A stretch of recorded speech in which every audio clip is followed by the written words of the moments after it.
हर ॿोलीअ जा ॻाल्हाइण जा पंहिंजा पंहिंजा हिसा हूंदा आहिनि। ईअं ई इंग्लिश जा बि पंहिंजा हिसा आहिनि जेके असां इंग्लिश में पार्ट्स ऑफ स्पीच याने ॻाल्हाइण जा हिसा चवंदा आहियूं। इंग्लिश में ॻाल्हाइण जा 8 जेके आहिनि उहे हिसा आहिनि। There are 8 parts of speech in English language. English खे ॻाल्हाइण जा 8 हिसा आहिनि, जंहिंमें असांजो पहिरियों आहे नाउन खे असां सिंधी में चवंदा आहियूं इस्म। ॿियो आहे जेको प्रोनाउन खे असां सिंधीअ में चवंदा आहियूं ज़मीर। टियों आहे असां वटि वर्ब खे असां सिंधीअ में चवंदा आहियूं फ़अल। चोथों आहे असां वटि एडवर्ब खे असां सिंधीअ में चवंदा आहियूं ज़र्फ़। पंजों थो अची वञे असां वटि एडजेक्टिव, जेके असां सिफ़त चवंदा आहियूं। असां वटि 6 थो अची वञे पार्ट्स ऑफ स्पीच प्रिपोज़िशन, जेके असां सिंधी में था चऊं हर्फ़ जर। 7 असां वटि थो अची वञे कंजक्शन, जेके असां चवंदा आहियूं हर्फ़ जुमिलो। 8 असां वटि थो अची वञे इंटरजेक्शन, जेके असां चवंदा आहियूं हर्फ़ निदा। हाणे इंग्लिश ॻाल्हाइण जे लाइ, इंग्लिश खे सिखण जे लाइ इंग्लिश जा जेके ॻाल्हाइण जा 8 हिसा आहिनि उहे असांखे सिखणु ज़रूरी हूंदा आहिनि। तंहिंजे करे अॼु असां जेको पहिरियों सिखूं था उहो आहे नाउन याने इस्म। आहिस्ते आहिस्ते असां सभु सिखंदासीं, पर अॼु वारी आहे नाउन जी। त हलूं था असां नाउन जी तरफ़। हाणे थो अची वञे नाउन जेके असां सिंधी में चवंदा आहियूं इस्म। हाणे था पढ़ूं त इहो नाउन आहे छा, जंहिंजी असांखे मतिलबु ॻाल्हाइण जो जेको हिसो आहे नाउन, इहो असांजो असल में आहे छा। तंहिंजे करे हिनखे स्टार्ट था कयूं डेफिनेशन खां।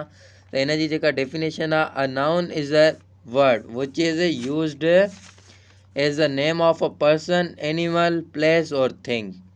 याने इस्म उहो लफ़्ज़ु आहे जेको माण्हू, जाइ या शइ जे नाले लाइ इस्तेमालु थिए थो। माना असां कंहिं बि मतिलबु जॻह या माण्हू या कंहिं बि शइ जो जेको नालो खणंदा आहियूं उहो इस्म आहे। एग्ज़ाम्पल था ॾियूं त एग्ज़ाम्पल असलम हिकु माण्हूअ जो नालो आहे। समीना हिकु छोकिरीअ जो नालो आहे, इहा बि इस्म में अची थी वञे। डॉग हिकिड़ो मतिलबु जानवर आहे, तव्हांखे ख़बर आहे, इन जो नालो बि इस्म में अची थो वञे। कॉलेज। हाणे था अचूं असां काइंड्स ऑफ नाउन, इस्म जा क़िस्म। इस्म जा घणा क़िस्म आहिनि, असां त पढ़ियोसीं हिकिड़ो नाउन हूंदो आहे, हिन नाउन जा बि क़िस्म आहिनि। त इन असां अॼु पढ़ूं था असां काइंड्स ऑफ नाउन याने इस्म जा क़िस्म। There are 5 kinds of noun. इस्म जा ख़ासि 5 जेके आहिनि उहे क़िस्म आहिनि। ठीकु आहे, तो अॼु असां उहे पढ़ूं था, काइंड्स ऑफ नाउन, इस्म जा ख़ासि 5 क़िस्म। ठीकु आहे, इस्म जा जेके ख़ासि 5 हिसा आहिनि, क़िस्म आहिनि, उहे हे आहिनि। पहिरियों जेको आहे असांजो आहे प्रॉपर नाउन, इस्म ख़ासि। ॿियो आहे कॉमन नाउन, इस्म आम। टियों आहे कलेक्टिव नाउन, इस्म जमाओ। चौथों आहे एब्स्ट्रैक्ट नाउन, इस्म ज़ात। 5हों आहे मटेरियल नाउन, इस्म जिन्स। हाणे त असां पढ़ूं प्रॉपर नाउन। त प्रॉपर नाउन आहे छा, इस्म ख़ासि आहे छा। इस्म ख़ासि असां हुनखे चवंदा आहियूं the particular name of a person, place or thing is called a proper noun. याने कंहिं बि माण्हू, जाइ या शइ जे ख़ासि नाले खे असीं इस्म ख़ासि चवंदा आहियूं। माना कंहिं बि जॻह जो ख़ासि नालो हुजे, कंहिं बि छोकिरे जो ख़ासि नालो हुजे, उनखे असां प्रॉपर नाउन चवंदा आहियूं। ठीकु आहे, एग्ज़ाम्पल थो अचे इरफ़ान हिकिड़ो ख़ासि नालो आहे। असां इरफ़ान खे सर्च कंदासीं त इरफ़ान ई ईंदो। असां अगरि चवंदासीं छोकिरा हेॾे आहे, त इहो न थियो, इहो इस्म ख़ासि न थियो। ॿियो आहे हैदराबाद। असांजो हैदराबाद जेको आहे उहो शहरु आहे, प्रॉपर शहरु आहे। असांखां को काॾे पुछंदो त काॾे थो वञे, मां चवंदोमांसि मां हैदराबाद थो वञा, त इहो मतिलबु प्रॉपर नाउन थो अची वञे। ॿियो आहे डिसंबर हिकिड़ो मंथ आहे, त बाबा कहिड़ो महीनो आहे, त तव्हां चवंदव डिसंबर आहे। जीअं ॾींहुं थी वियो त सैटरडे थी वियो, बाबा अॼु छंछर जो ॾींहुं आहे, ETC वग़ैरह वग़ैरह ख़ासि नाला। हाणे त असां अचूं कॉमन नाउन ते। त कॉमन नाउन छा आहे, इस्म आम। इस्म आम असां उनखे चवंदा आहियूं the name common to all, माना अहिड़ो नालो, अहिड़ी जॻह जो नालो, अहिड़े छोकिरे जो, या हाणे थो अचे कॉमन नाउन यानी इस्म आम। इस्म आम the name common to all, माना उहो नालो जेको हर कंहिं जे लाइ इस्तेमालु थिए। मिसाल बॉय, हिकिड़ो मतिलबु बॉय, असां चवंदा आहियूं न दादा हेॾे त अचु बॉय, माना को बि छोकिरो जेके असां मतिलबु बॉय चई सघूं, जंहिंजो नालो ख़बर न हुजे त इहो थी वियो कॉमन नालो। ॿियो आहे बिल्डिंग, यार मतिलबु काई बि बिल्डिंग हूंदी आहे असां हुनखे चवंदा आहियूं यार केॾी त प्यारी बिल्डिंग आहे, इहो बि कॉमन नालो आहे। पोइ थो अचे सिटी, माना को बि शहर, यार चवंदा आहियूं न यार मां शहर थो वञा, त मतिलबु को बि सिटी, ॾींहुं कहिड़ो बि ॾींहुं, ETC वग़ैरह वग़ैरह, ईअं तव्हां नाला ॾिसी था सघो। हाणे थो अचे कलेक्टिव नाउन यानी इस्म जमो।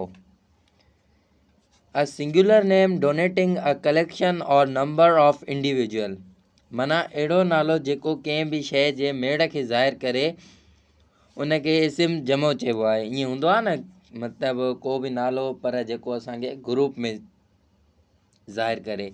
एग्ज़ाम्पल फैमिली, अदा जेको फैमिली हूंदी आहे उन में सभु माण्हू हूंदा आहिनि, घर जा भाती जेके हूंदा आहिनि उहे सभु हूंदा आहिनि। फ्लॉक, वलर, माना कंहिं बि शइ जो वलर हूंदो आहे, जीअं जानवरनि जो वलर हूंदो आहे, कंहिं बि जानवर जो वलर हूंदो आहे, उनखे असां फ्लॉक चवंदा आहियूं। ॿियो हूंदो आहे बंच, यानी माने शुगो, चाॿियुनि जो जीअं न हूंदो आहे शुगो, बाबा हे चाॿियुनि जो जेको थी शुगो थी, हे तूं वठि। ॿियो हूंदो आहे क्राउड, यानी कि मेड़, रश, किथे बि। ॿी हूंदी आहे टीम, बाबा टीम में जेके हूंदा आहिनि सभु उहे हूंदा आहिनि, ग्रुप में हूंदा आहिनि, त असां चवंदा आहियूं हीअ हिकिड़ी टीम आहे। आर्मी थी वई, ईअं वग़ैरह वग़ैरह। पोइ थो अचे एब्स्ट्रैक्ट नाउन यानी इस्म ज़ात, the name of a things which can not be seen or touch but can only be felt, माना अहिड़ियुनि शयुनि जा नाला जिन खे असां ॾिसी ऐं छुई न सघिजे पर असां महसूसु करे सघिजे। ठीकु आहे। एग्ज़ाम्पल पॉवर्टी, ग़रीबी जेका हूंदी आहे उहा महसूसु थींदी आहे, त यार ही ग़रीब आहे। काइंडनेस, माना हिकिड़ो इंसानु रहमदिल आहे, त हुनजी असां रहमदिली महसूसु कंदा आहियूं। ॿियो हूंदो आहे ख्वाब बि असां महसूसु कंदा आहियूं। डार्कनेस, ऊंदहि बि असां महसूसु कंदा आहियूं। ठीकु आहे। ETC वग़ैरह वग़ैरह अची था वञनि। उनखां बाद थो अचे material noun, last kind of noun, material noun, इस्म जिन्स, the name given to the agriculture or minerals things, माना ज़रई ऐं मादनी शयुनि जे नालनि खे इस्म जिन्स चइजे थो। न हूंदा आहिनि जेके कुदरती शयूं, ज़रई शयूं, ज़मीनी शयूं, मादनियात, इन्हनि जे नालनि खे असां मटीरियल नाउन चवंदा आहियूं। एग्ज़ाम्पल वीट, कणिक, माइज़, मकई, माना कुदरती शयूं अहिड़ियूं ETC वग़ैरह वग़ैरह जेके तव्हां ॾिसी था सघो। हिते असांजो थी वियो नाउन पूरो। हाणे असां इंशाल्लाह सुभाणे जे वीडियो में पढ़ंदासीं प्रोनाउन, त प्रोनाउन छा थींदो आहे। हिते पंहिंजो लेक्चर कयूं था ख़तमु। इंशाल्लाह सुभाणे मिलंदासीं हिकु शानदार वीडियो सां। अल्लाह हाफ़िज़।